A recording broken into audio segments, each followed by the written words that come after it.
Hello my YouTube family, कैसे हो आप सब लोग। आई होप आप सब लोग बहुत ही अच्छे होंगे और लाइफ एंजॉय कर रहे होंगे। स्वागत है आपका अपने YouTube channel Smita the smile में। तो अपन ने स्टार्ट किया हुआ था महिला सुपरवाइज़र का MCQ सीरीज़, जिसको मैंने नाम दिया है महासंग्राम सीरीज़। तो इसमें पढ़ रहे थे कि प्रथम खंड पोषण एवं स्वास्थ्य के MCQs कर रहे थे, तो जिसका आज सेकंड डे है।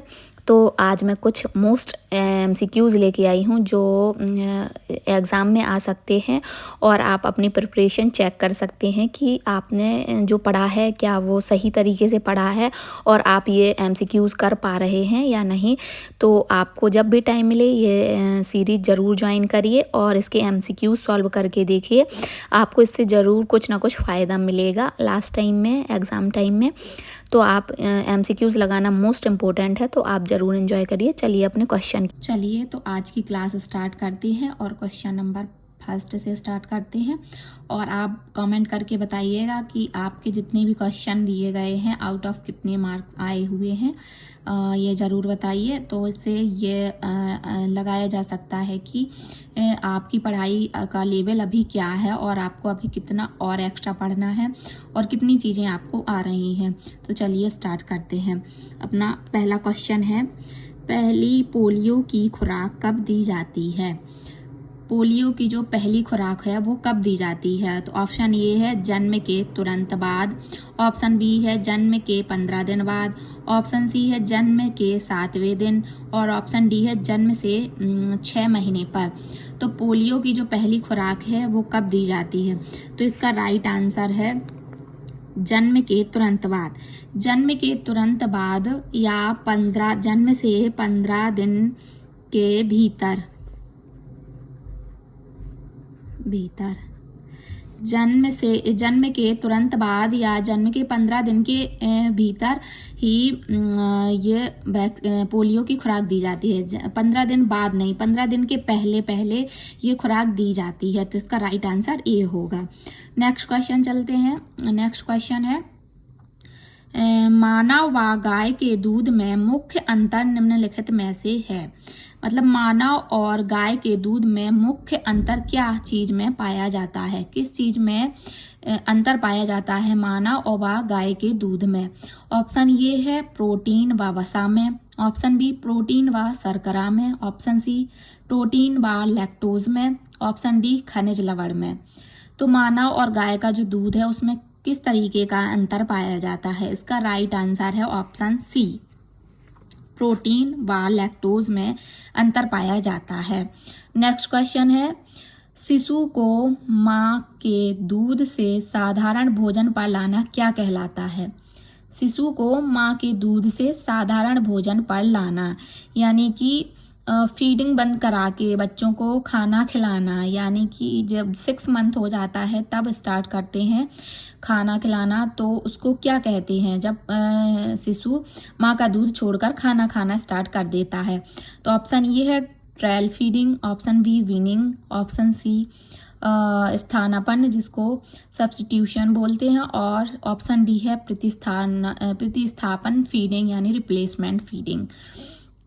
तो इसका राइट आंसर है विनिंग। विनिंग कहलाता है माँ का दूध छोड़कर खाना खाना। तो बच्चा जब खाना खाना स्टार्ट कर देता है उसको विनिंग कहते हैं। चलिए नेक्स्ट क्वेश्चन पे चलते हैं। Question number 4। क्वेश्चन नंबर 4 है, WHO दस्त रोग हेतु निम्न में से किसकी सलाह देता है। जब दस्त लगना स्टार्ट हो जाता है तो उसमें क्या देना चाहिए ताकि दस्त ना लगे। तो इसमें पूछा गया है कि WHO दस्त रोकने के लिए क्या देते, मतलब क्या लेने की सलाह देते हैं। तो ऑप्शन ये है electrolyte, option B ORS plus जिंक, और ऑप्शन सी है चावल का पानी, और ऑप्शन डी है नमक चीनी का पानी। तो जल्दी से बताइएगा कि दस्त में किस चीज़ का घोल दिया जाता है। ये तो लगभग सभी लोग पहले से ही जानते हैं और सबको ये चीज़ें पता हैं। तो इसका राइट आंसर है ऑप्शन बी ORS व जिंक का घोल देते हैं, ORS का घोल देते हैं दस्त को रोकने के लिए। चलिए नेक्स्ट क्वेश्चन पे बढ़ते हैं। और नेक्स्ट क्वेश्चन है, नेक्स्ट क्वेश्चन है, जन्म के समय 1 किलोग्राम से कम वजन वाले शिशु में विटामिन के की कितनी खुराक दी जानी चाहिए। जन्म के समय 1 किलोग्राम से कम वजन वाले शिशु में कितनी विटामिन के की खुराक दी जानी चाहिए। तो सबसे पहली बात तो जन्म के समय 1 किलोग्राम वजन शिशु का बहुत ही कम होता है और एक स्वस्थ वजन वाले शिशु को जो विटामिन के की खुराक दी जाती है वो 1 mg दी जाती है जब एक शिशु स्वस्थ पैदा होता है तब। पर अगर उसका वजन कम है तो उसको 0.5 mg विटामिन के की खुराक दी जाती है। तो इसका राइट आंसर होगा ए, 0.5 mg। स्वस्थ शिशु को याद रखिएगा 1 mg विटामिन के की खुराक दी जाती है। चलिए नेक्स्ट क्वेश्चन पे बढ़ते हैं और नेक्स्ट क्वेश्चन है, भ्रूण काल में लाल रक्त कोशिकाएं कहाँ संश्लेषित होती हैं। भ्रूण काल में रेड ब्लड सेल्स भ्रूण काल में कहाँ पर स्टोर होती हैं। तो इसका ऑप्शन है, ऑप्शन ए वृक्क में, ऑप्शन बी पीली अस्थि मज्जा में, ऑप्शन सी यॉर्क या हिंदी में इसको पीतक कहते हैं, यॉर्क या पीतक में, ऑप्शन डी है लाल अस्थि मज्जा में। तो बताइए रेड ब्लड सेल्स कहाँ पे संश्लेषित होती हैं। तो इसका राइट आंसर है ऑप्शन सी, यॉर्क या पीतक में। तो इसका राइट आंसर सी लगाएंगे।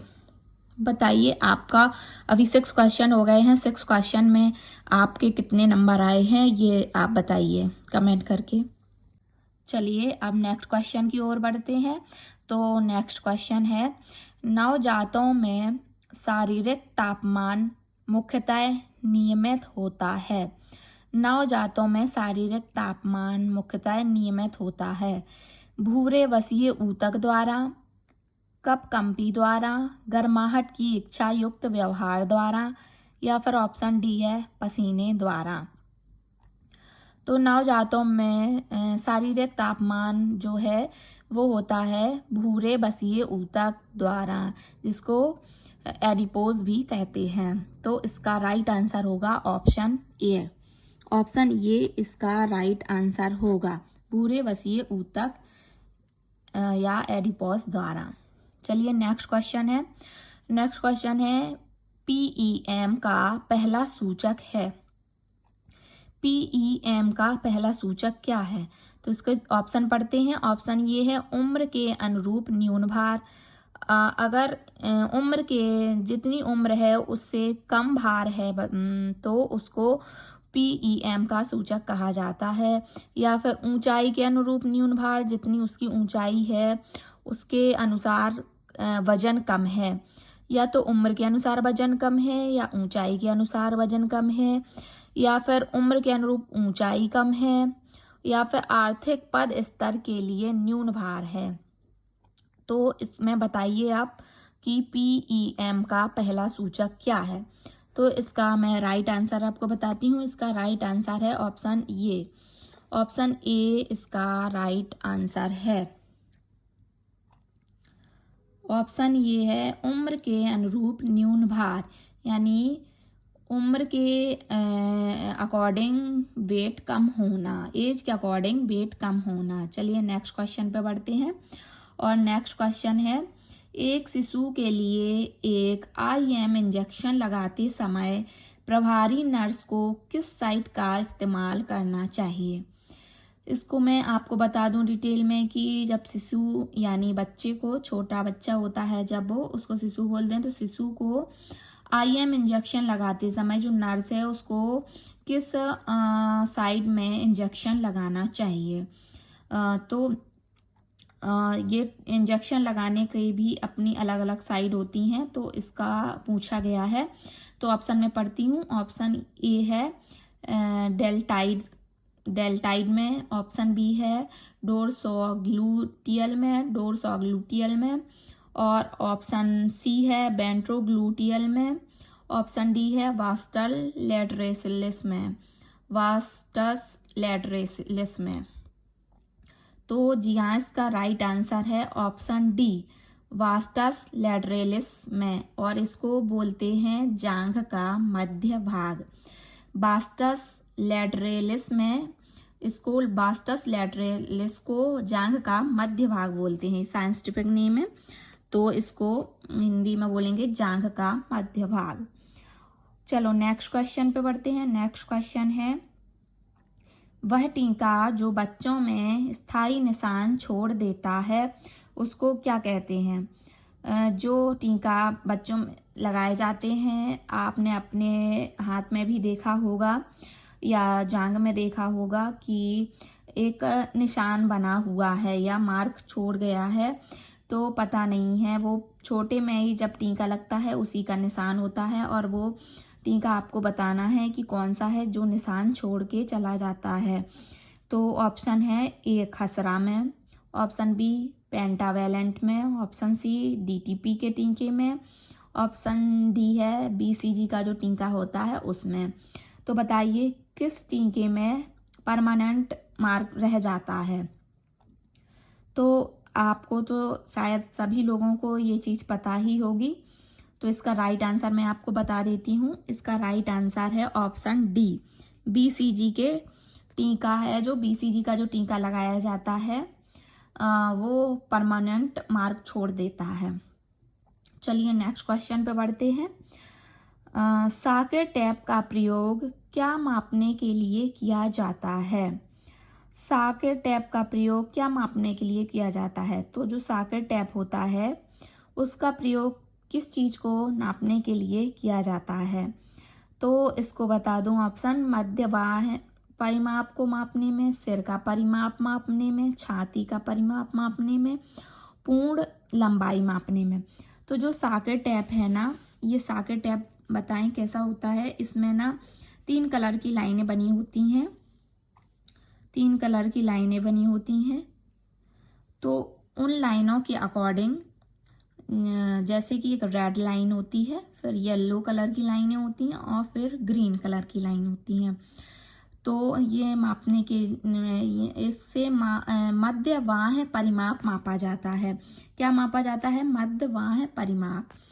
तो इसमें जो 11.5 से 11.5 से 12.5 की लाइन के बीच में आता है, उसमें येलो लाइन आती है, उसमें येलो लाइन आती है, और जिसको मिड लाइन भी कहते हैं। और अगर 11.5 से कम आता है, 11.5 से कम आता है मार्क, तो उसको रेड लाइन दी जाती है। तो रेड लाइन 11.5 से कम, और 11 या 11.5 से कम, और 12.5 से ज़्यादा, 12.5 से जब ज़्यादा आएगा तो उसमें ग्रीन लाइन आनी शुरू हो जाएंगी, ग्रीन लाइन। तो इस तरीके से मापा जाता है। तो इसका राइट आंसर होगा मध्य बाह्य परिमाप। चलिए आज का क्लास यहीं पे समाप्त करते हैं, और आप कमेंट करके बताइए कि आपके 11 क्वेश्चन में कितने नंबर आए हैं, और क्या आपकी तैयारी सही तरीके से चल रही है या नहीं। तो इसका जांच करने के लिए आपको डेली MCQs ज़रूर लगाने चाहिए, चाहे वो कहीं से भी आप लगाओ। तो टॉपिक वाइज MCQs लगाना मोस्ट इम्पोर्टेंट माना जाता है, तभी आप अपने तैयारी को जज कर पाते हैं कि किस तरीके से हुई है या नहीं।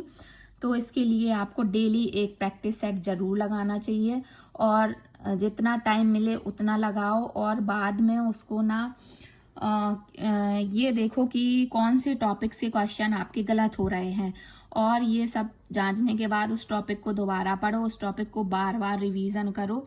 तो ऐसा नहीं है कि आपको वो टॉपिक नहीं आएगा और उस टॉपिक के फिर कोई क्वेश्चन नहीं रहेंगे जो आपसे नहीं बनेंगे। तो इस तरीके से आपको एक प्रैक्टिस सेट लगा के अपना तैयारी को जज करना है कि आपकी तैयारी किस तरीके से चल रही है। तो बने रहिए आप हमारे चैनल पर, स्मिता द स्माइल पर। और अगर आपको वीडियो अच्छा लगा है तो वीडियो को लाइक एंड शेयर कीजिए। चैनल पर नए हो तो चैनल को सब्सक्राइब कर लीजिए और बेल आइकन प्रेस कर लीजिए, ताकि नोटिफिकेशन आपको टाइम टू टाइम मिलता रहे। और आप ये प्रैक्टिस सेट ज़रूर लगाइए, तो आपकी तैयारी में और 4 चांद लग जाएंगे। ऐसे ही प्रैक्टिस सेट MCQs मैं लाती रहूँगी। और इसी तरीके से आप लोगों की तैयारी में जितना भी मुझसे बन पाएगा उतना अपना सहयोग देने की कोशिश करूँगी।